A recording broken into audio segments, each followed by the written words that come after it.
Public Forum 9:21 a.m. Our first speaker for Public Forum is Ms. Teresa Blackwell.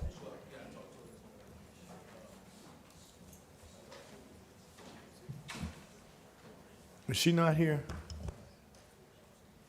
Mr. Christopher Kerr. Good morning, Commissioners. Chris Kerb. I'm with Flood Defenders. We have a Facebook page, Flood Defenders Panhandle, and about 3,200 members right now.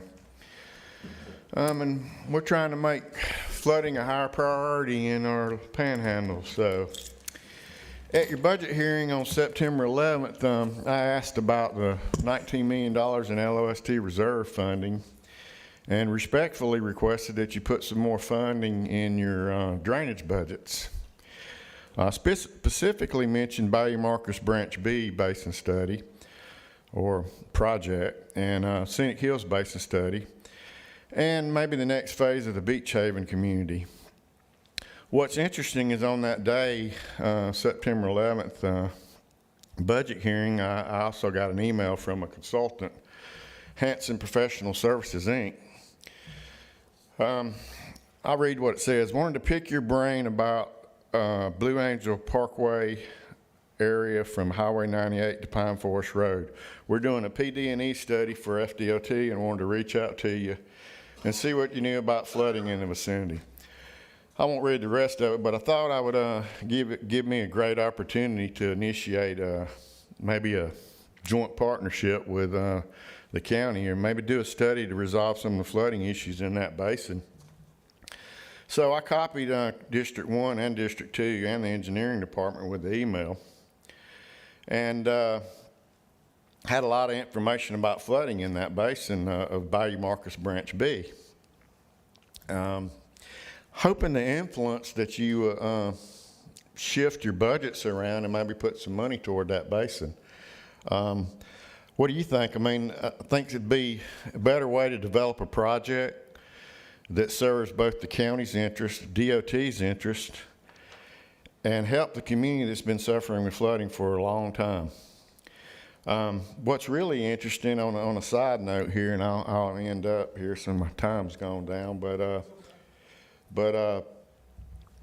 you know, since all your drainage systems in the last 20 years have been designed by using FDOT 1979 Zone 1 rainfall data, and those basin studies that we've done are using that rainfall data. Yeah, I think it's probably about time to turn around and start using NOAA Atlas 14, especially when you got victims that are flooding going back to 2012, April 2014, Hurricane Sally. You know, a lot of these areas are flooding now that didn't flood before. And it's because our rainfall data is changing.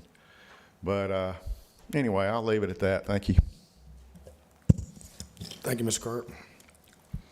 Our next speaker will be Jim Taylor. Mr. Taylor. I'm Jim Taylor. I live at 551 Carmody Hill Road.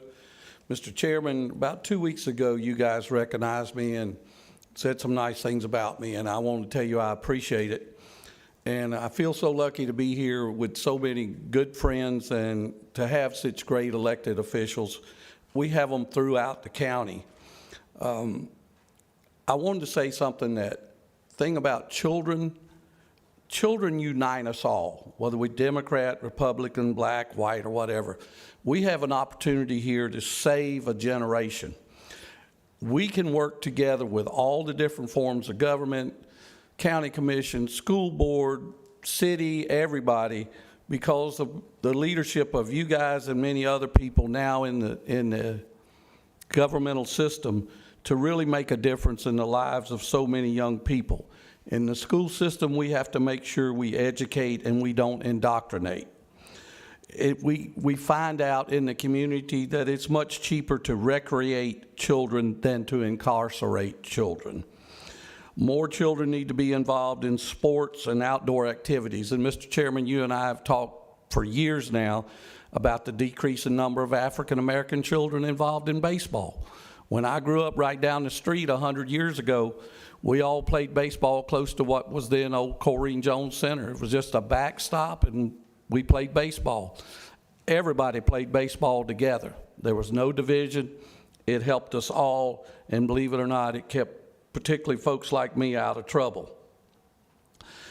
We should also never be afraid to thank God for the things that he's given us, for the opportunities he's provided for us.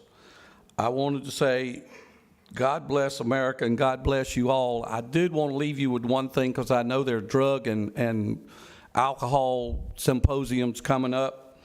Please, when you get a chance, look up something called ibogaine hydrochloride. It's a derivative medication from Central Africa. In many cases, one treatment with it cures opium addiction and alcoholism.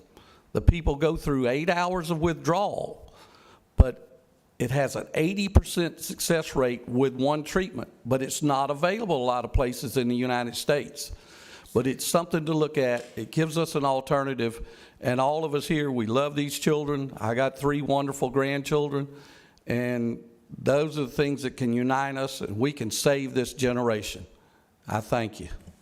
Thanks, Jim. We appreciate it. And thank you for all the good work that you, particularly on the west side around the Escambia High School. It wasn't my district, but I know on your outreach you did a great job. And our mutual friend Jerry Watson speaks very highly of the work that you've done with children, so we appreciate it. I appreciate you. Thank you. If there's nothing for the good of the order, we will start our meeting promptly at 9 o'clock. Thank you.